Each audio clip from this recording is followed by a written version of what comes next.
Une histoire, vous n'êtes pas venu pour rien, je vais raconter une histoire. Il y avait un homme, il s'appelait Moulet Prous. Il habitait Kfar-Chabad. Shmuel Prous. Tu as entendu parler? Il est sorti de Russie dans les années 80, je sais.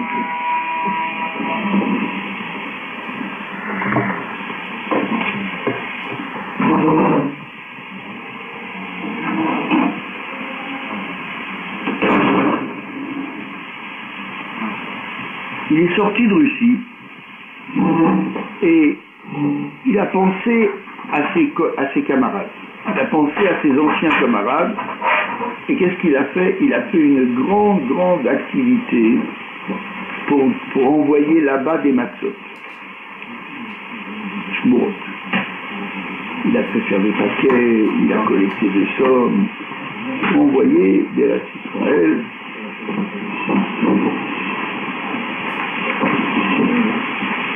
Comment ça? Certainement.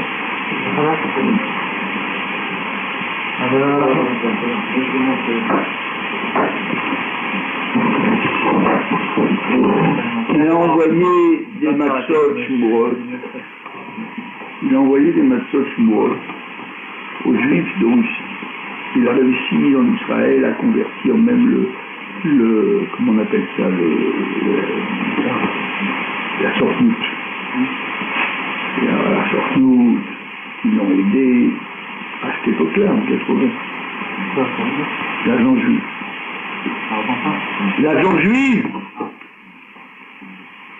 Et ils l'ont aidé, grâce à des complicités qu'ils avaient, et là, je ne sais plus quoi, ils ont aidé beaucoup, ils ont aidé à faire les paquets, à envoyer, et Baruch Hashem, 90% des paquets de matzot qu'il a envoyés sont arrivés à leur destinataire, malgré le fait que tous les paquets étaient ouverts, qu'il y avait la censure, que ça c'était considéré comme religieux, contre le gouvernement.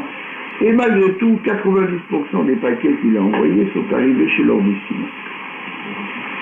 Il a fait énormément. Quand il est venu, il a même envoyé aussi des filles,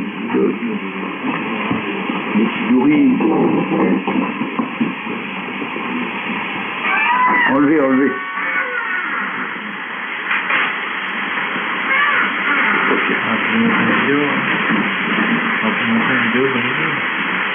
De quoi?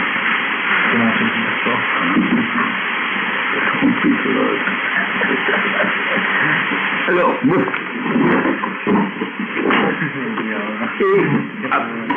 Et ça va durer 1 heure, mon histoire. Normalement, il devait durer 5, même pas 4 minutes. Mais là, je m'arrête, je reprends, je m'arrête, je reprends. Bon, c'est pas la peine. Après quelques années, il a décidé d'aller voir le Rebbe. Il venait de sortir de Russie 3 ans avant. Il a été voir le Rebbe. Et il a envoyé Chidout. Le Rebbe lui a montré un visage souriant, rayonnant sur son activité. Et il lui a dit: qu'est-ce qu'on peut faire pour vous aider? Qu'est-ce qu'on peut faire pour t'aider? Il a dit: maintenant je voudrais envoyer plus de matériel. Je voudrais envoyer plus de tzitzit, de mezuzot, de tuiles, etc. Le Rebbe a dit: tout est à sa disposition. Je vais donner des ordres au Maskirut. Et tu vas, demande rien, c'est lui qui veut. Je vais donner des ordres et on va te faciliter les choses, tu pourras envoyer tout ce que tu veux. On va te donner du matériel. Après, il a dit: je vais aussi envoyer les sichot du Rabbi. Alors à cette époque-là, il n'y avait pas encore le Likutei Sichot, à part le Aleph, Bet, Gimel, Dalet. Et je m'en fous, tu m'arrêtes toutes les midi, je m'en fiche, ça t'ai déjà dit tout à l'heure. Tu veux savoir la couleur de tes chaussures aussi?